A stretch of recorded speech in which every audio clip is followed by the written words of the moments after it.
అందరికీ జై తెలంగాణ స్వతంత్ర దినోత్సవ శుభాకాంక్షలు.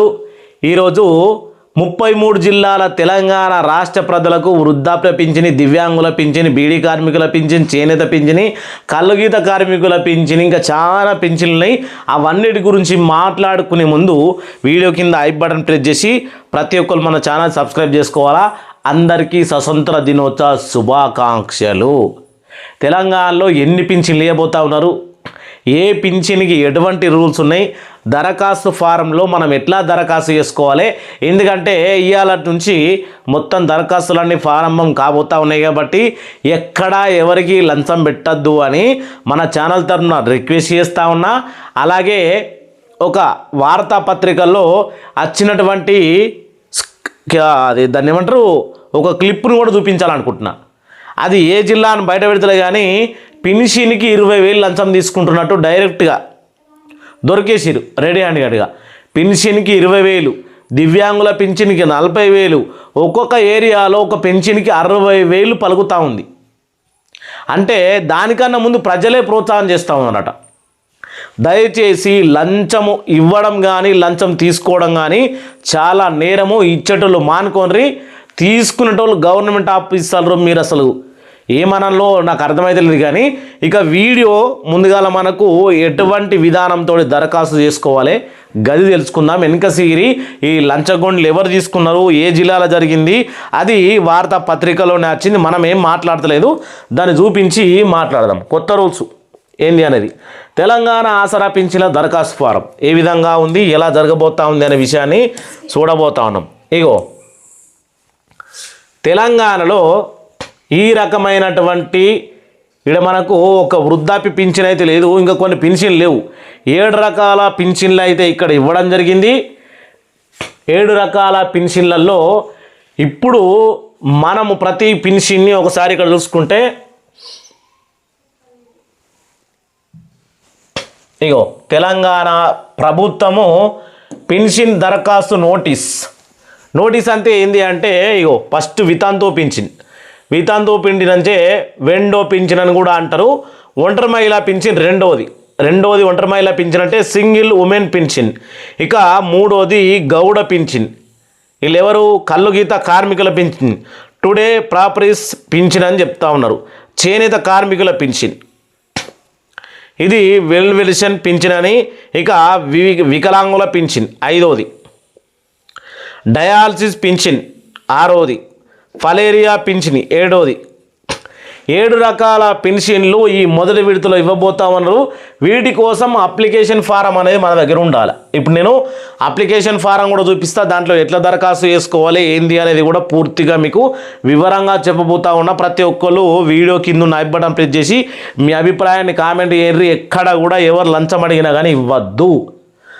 ఆధార్ కార్డు జిరాక్స్ కాపీ అంటే సింగిల్గా ఆధార్ కార్డు జిరాక్స్ కాపీ ఉంటే అయిపోతుంది అనుకోవద్దు. ఆధార్ కార్డులో ఎటువంటి తప్పులు కూడా ఉండద్దు.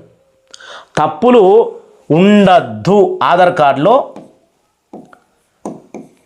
తప్పులు ఉండకూడదు. అది మీరు గుర్తుంచుకోరు. అంటే ఇంటి పేరు కావచ్చు, డేట్ ఆఫ్ బర్త్ కావచ్చు, ఇంకా ఏదైనా కావచ్చు. దయచేసి ఇప్పుడు ఇక్కడ ఉన్నటువంటి 7 రకాల పింఛన్లకు ఆధార్ కార్డుకు లింక్ ఉంటుంది. ప్రతి పింఛన్కి ఆధార్ కార్డు లింక్ ఉంటుంది. అంటే ప్రతి పింఛన్కి ఆధార్ కార్డు అవసరం ఉంటుంది. ఆధార్ కార్డు జిరాక్స్ మీరు అర్థం చేసుకోవాలి. 7 పింఛన్లకు ఆధార్ కార్డు చూడరు. ఒక ఆధార్ కార్డు జిరాక్స్ కాపీ 7 పింఛన్లకు అవసరమే. ఎందుకంటే ఇది మెయిన్ కూడా, అందుకనే దీంట్లో ఎటువంటి తప్పులు ఉండకుండా చూసుకోరు. రెండోది పాస్బుక్ జిరాక్స్ కాపీ. కొన్ని బ్యాంకుల్లో ఐఎఫ్సి కోడ్ మారుతూ ఉంది. కొన్ని బ్యాంకులు హోల్డ్ అయిన బ్యాంకులు అంటే రన్నింగ్ లేని ఖాతా జిరాక్స్ కాపీలు ఇస్తూ ఉన్నారట. అటువంటి ఇవ్వకూడదు. అది మీరు జాగ్రత్త పడాలా. ఇది కూడా అన్నిటికీ వర్తిస్తుంది. ఇప్పుడు ఈ బ్యాంక్ ఖాతా ఉంటేనే కదా ఈ డబ్బులన్నీ పడేది, బ్యాంకుల్లో పడతాయట. కాబట్టి బ్యాంకు పాస్బుక్ కూడా చాలా ఇంపార్టెంట్. ఇక్కడ గౌడ చేనేత కుల ధృవీకరణ పత్రం అని ఇచ్చారు కదా 2 పింఛన్లకు. ఎక్కడుంది, ఇగో చేనేత, దీనికి కుల ధృవీకరణ పత్రం అవసరం. రెండవది గౌడ పింఛన్కి కూడా కుల ధృవీకరణ పత్రం అవసరం. ఈ రెండిటికి కుల ధృవీకరణ పత్రం ఎందుకు అవసరం అంటే వీళ్ళు గౌడులా కాదా, వీళ్ళు నిజంగా కల్లు గీత కార్మికుల అని గుర్తించడానికి, అలాగే చేనేత కార్మికుల అని గుర్తించడానికి. అందుకే ఇక్కడ ఇచ్చి చూడిగో గౌడ చేనేతకి ఇది అవసరం. ఏది? కుల ధృవీకరణ పత్రం. రైట్.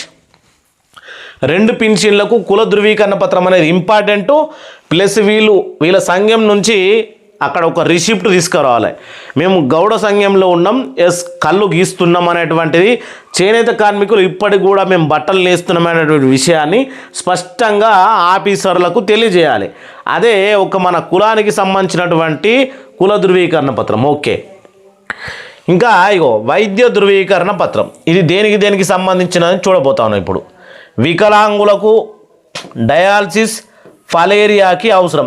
ఈడ ఎక్కడెక్కడుంది? గౌడ చేనేత, ఇగో వికలాంగులు దీనికి అవసరం. ఏది? ఇగో ఇక్కడ వికలాంగులకు అవసరం వైద్య ధృవీకరణ పత్రం. అలాగే డయాలసిస్కి అవసరం. ఇగో ఇక్కడ డయాలసిస్ కూడా ఉంది. ఇంకా ఇక్కడ ఏంది? ఫలేరియా ఉంది. ఇగో ఫలేరియా పింఛన్ కూడా అవసరం. ఏది అవసరము? వైద్య ధృవీకరణ పత్రము. వికలాంగులకేమో సదరంపు క్యాంప్ పోయి సదరం క్యాంపులో వాళ్ళ యొక్క స్థితి ఎలా ఉంది అంటే అంగవైకల్యం కరెక్ట్గా ఉందా, 40% కంటే ఎక్కువ ఉందా, తక్కువ ఉంటే రిజెక్ట్ అయిపోతారు, ఎక్కువ ఉంటే వాళ్ళు ఓకే అయిపోతారు. అంటే 40% కంటే ఎక్కువ ఉండాలి. కాబట్టి ఈ వైద్య ధృవీకరణ పత్రం అవసరం. ఇప్పుడు డయాలసిస్ పేషెంట్లకేమో ఏ హాస్పిటల్లో మీరు ట్రీట్మెంట్ తీసుకుంటా ఉన్నారో ఆ ఆసుపత్రి యాజమాన్యం మీకు సర్టిఫికేట్ ఇస్తుంది డయాలసిస్ పేషెంట్ అని. ఇక ఫలేరియా పేషెంట్ కూడా సేమ్ ఆసుపత్రి యాజమాన్యం సర్టిఫికేట్ ఇస్తుంది ఫలేరియా పేషెంట్ అని. తెలుసుకొని ఖచ్చితంగా వీళ్ళకు వైద్య ధృవీకరణ పత్రం అనేది అవసరం. ఇంకా మనం చూసుకుంటే మరణ ధృవీకరణ పత్రం. ఈ మరణ ధృవీకరణ పత్రం ఎవరెవరికి అవసరము? ఓన్లీ వితంతు పింఛనికి మాత్రమే అవసరం. ఇక్కడ ఇచ్చిరిగో వితంతు పింఛన్ అని. వితంతు పింఛనికి ఏం అవసరము అని అంటే మరణ ధృవీకరణ పత్రం. ఎవరిది? ఇక్కడ ఉన్నది కదా వితంతు. ఎక్కడ? ఇగో వితంతు పింఛని. వీళ్ళకు వాళ్ళ భర్త మరణ ధృవీకరణ పత్రం, డెత్ సర్టిఫికేట్ అది ఉంటే మాకు ఆటోమేటిక్గా వితంతు పింఛన్ కింద 4,000 రూపాయలు ఇవ్వడం జరుగుతుంది. క్లారిటీగా ఉంది కదా. ఇక మనము చూసుకుంటే ఇక్కడ రేషన్ కార్డు ఇచ్చారు కదా, రేషన్ కార్డు అనేది ప్రతిదానికి అవసరం. దీనికి అవసరమే, దీనికి అవసరమే, దీనికి అవసరమే, దీనికి 7 రకాల పెన్షన్లకు కూడా రేషన్ కార్డు అవసరం. రేషన్ కార్డులో ఎలాంటి తప్పులు ఉండకూడదు. రేషన్ కార్డులో ఉన్నటువంటి పేర్లు మార్చలేము, కానీ రేషన్ కార్డు మాదిరిగా ఆధార్ కార్డు మార్చుకోవచ్చు కదా. అలాగే రేషన్ కార్డు మాదిరిగానే మనం కుల ధృవీకరణ పత్రం, వైద్య ధృవీకరణ పత్రం ఇవన్నీ కూడా మనం మార్చుకోవచ్చు. బ్యాంకు పాస్బుక్ కూడా ఈ రకంగా మార్చుకోవచ్చు రేషన్ కార్డు మాదిరిగా, కానీ రేషన్ కార్డు మార్చలేము. అది ఒక్కసారి ముద్రీకరించబడింది అంటే దాన్ని మార్చలేము రేషన్ కార్డు. కాబట్టి ప్రతి ఒక్కళ్ళు జాగ్రత్తలు తీసుకోవాలి. రేషన్ కార్డు అనేది ప్రతి పెన్షన్కి అవసరమేది ఉంటుంది. ఇది ఇలా అన్ని పెన్షన్లకు లింక్ అయి ఉంటుంది రేషన్ కార్డు. కాబట్టి తెల్ల రేషన్ కార్డు ఉన్న వాళ్ళకు ఇది పనిచేస్తుంది. ఇప్పుడు మనం చూసాం కదా, ఒక పెన్షన్ కోసం ఓన్లీ వృద్ధాప్య పెన్షని దరఖాస్తు ఫారం అనేది మీకు చూపించబోతా ఉన్నా. ఎట్లా మనము అంటే ఆ దరఖాస్తు చేసుకోవాలి, ఎక్కడెక్కడ పేర్లు రాయాలి, ఎవరి పేర్లు రాయాలి ఏంది అనేది. ఇంకా నెక్స్ట్ కూడా దివ్యాంగుల దరఖాస్తు ఫారంలో కూడా వాళ్ళది ఉంటుంది. అది నెక్స్ట్ వీడియోలో చూద్దాం. ఇప్పుడు ఇది మీరు క్లారిటీగా చూసిరు కదా, 7 రకాల పెన్షన్ల కోసం ఏమేమి అవసరం ఉంటుంది, మెయిన్ ఇంపార్టెంట్ ఎవరెవరికి ఏమేమి అవసరం అనేది క్లారిటీగా చూసింది. కాబట్టి ఇప్పుడు మనము చూసేది ఏంటంటే అయిపోయింది. ఇప్పుడు మనము దరఖాస్తు ఫారం చూద్దాం. ఇగో కనబడతా ఉన్నటువంటి దరఖాస్తు ఫారంను మనం ఇప్పుడు చూడబోతా ఉన్నాం. ఈ దరఖాస్తు ఫారం కనబడుతుంది చూడు క్లారిటీగా. ఇవన్నీ పేర్లు కనబడుతున్నాయి కదా. Okay right. ఇప్పుడు ఇగో తెలంగాణ ప్రభుత్వం ఆసరా పెన్షన్ల పథకం. పెన్షన్లు అంటే ఇది అన్ని పెన్షన్లకు, కానీ ఇక్కడ కొత్త వృద్ధాప్య పెన్షన్ మంజూరు కోసం దరఖాస్తు. ఇక్కడ వికలాంగులు ఉంటే వికలాంగుల కోసం, దివ్యాంగుల కోసం ఇస్తారు. వితంతుకుంటే వితంతు దరఖాస్తు ఫారం ఇస్తారు. కాబట్టి ఇది వృద్ధాప్య పెన్షన్ ఫారం. ఇక్కడ జిల్లా ఇచ్చారు, జిల్లా పేరు రాయాల. జిల్లా పేరు నిజామాబాద్. దీనికి కొంచెం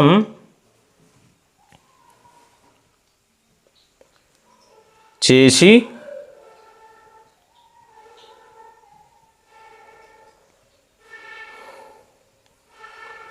నిజామాబాద్ ఉందనుకో, నిజామాబాద్ కూడా అద్దులే,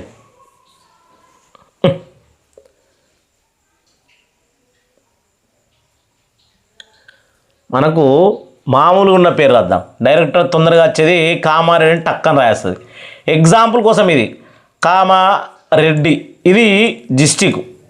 ఓకే, మండల్ మున్సిపాలిటీ అంటే ఇక్కడ మండల్, ఎగ్జాంపుల్గా నేను మండల్ రాస్తున్నా రామాయంపేట అనుకో.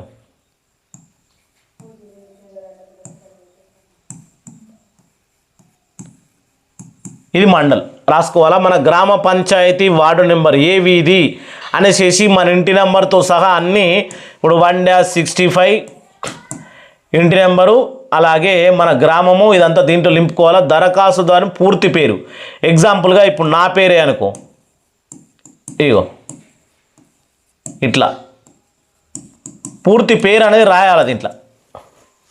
ఆధార్ కార్డ్ నెంబరు ఇట్లా పూర్తిగా ఆధార్ కార్డ్ నంబర్ అనేది ఇక్కడ ఇచ్చుకోవాలి. ఆధార్ కార్డ్ నంబర్ ఇచ్చిన తర్వాత తండ్రి భర్త అంటే నీకు నామిని, ఇప్పుడు ఇది వృద్ధాప్య పింఛని, భర్త ఉంటే భర్త పేరు, ఎగ్జాంపుల్ రాములు అనుకుందాం. ఇగో ఇది నామినీకి, అంటే ఫ్యూచర్లో ఏమైనా జరిగితే కూడా ఈ ఎవరైతే వృద్ధాప్య పింఛన్ కోసం ఉన్నారో ఇక్కడ ఇచ్చినటువంటి పేరు వాళ్ళకు పింఛన్ అనేది రావడం జరుగుతుంది. ఇంకోటి చిరునామా, చిరునామాలో పూర్తి అడ్రస్ ఇవ్వాలి. పూర్తి అడ్రస్ అంటే ఇక్కడ నేను ఓన్లీ ఇంటి నెంబర్ మాత్రమే రాసిన, కానీ ఇక్కడ అట్లా కాదు. ఇంటి నెంబరు ప్లస్ విలేజీ ప్లస్ మనకు సంబంధించినటువంటి వార్డు అంటే పల్లెటూళ్ళల్లో కూడా కొన్ని వార్డులు ఉంటాయి, ప్లస్ మీ వార్డు కూడా ఇక్కడ రాయాలి, విలేజ్ పేరు కూడా రాయాలి. ఇది అయిపోతుంది, ఇది కంప్లీట్ అవుతుంది. తర్వాత పుట్టిన తేదీ, ఎగ్జాంపుల్గా 2001 పుట్టిన తేదీ. వయసు 2001 తోటి అనుకుంటే ఇప్పుడు మనకి ఇది ఎంత ఉండాలి, వయసు కరెక్ట్ మ్యాచ్ కావాలా. 57 సంవత్సరాలు ఉండాలి, లేకపోతే 58 సంవత్సరాలు అయినా ఉండాలా వయసు. వృద్ధాప్య పింఛనికి 57 సంవత్సరాలు ఉంటేనే ఎలిజిబిలిటీ. 57 నుంచి 58 అయినా రావాలి కౌంట్ చేస్తే, ఇక్కడ పుట్టిన తేదీ నుంచి కౌంట్ చేస్తే 58 అయినా రావాలి. ఇక్కడ మనం పుట్టిన తేదీ తీసుకోవాలి. ఇప్పుడు 58 ఇట్లా, ఇది కాదు, ఇది 58.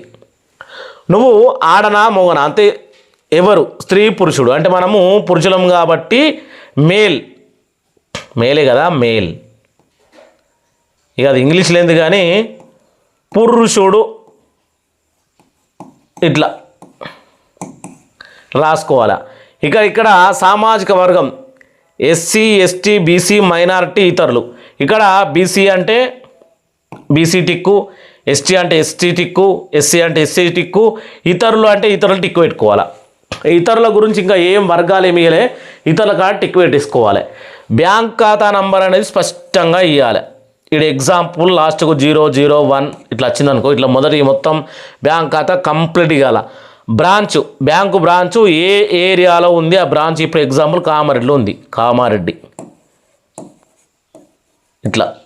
ఓకే, తర్వాత ఇగో ఐఎఫ్సి కోడ్ అనేది ఖచ్చితంగా మనకు ఇక్కడ ఖచ్చితంగా ఇవ్వాలి.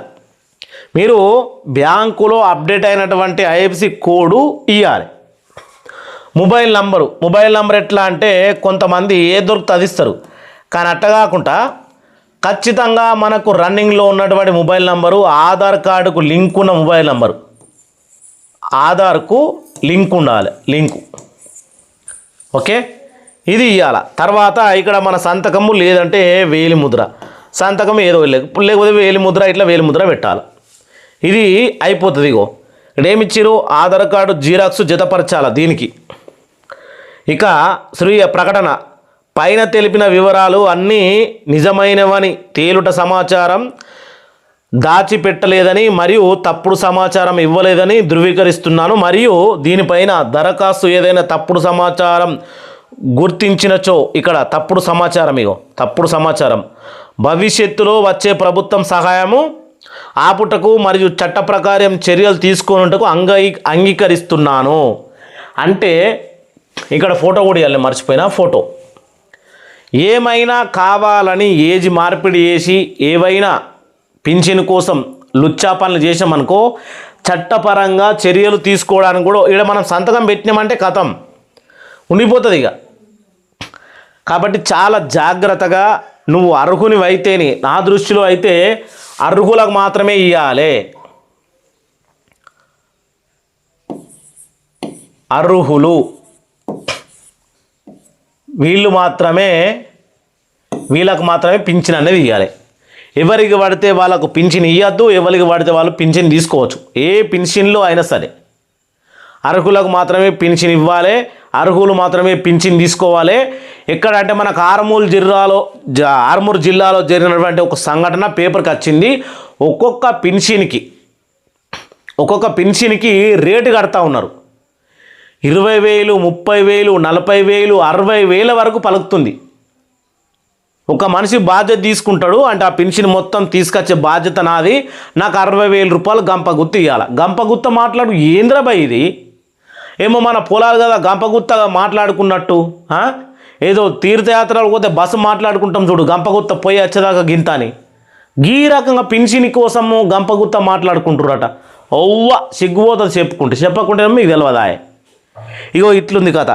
కాబట్టి ఎవరు కూడా ఇప్పుడు అందుకనే ఈ దరఖాస్తు ఫారంలో ఇది మీకు నేను తీసేసి చూపిస్తా, అయిపోయింది కదా. ఇగో చదువుకొని కావాలంటే ఏమి చేసి చూడు. ఇగో పైన తెలిపిన వివరాలు అన్నీ నిజమేనని, ఎటువంటి సమాచారము దాచిపెట్టలేదని, మరియు నేను దీన్ని మీకు మంచిగా చూపించబోతా ఉన్నాను. ఎందుకంటే చాలామంది తప్పులు చేయాలని ప్రయత్నిస్తూ ఉన్నారు.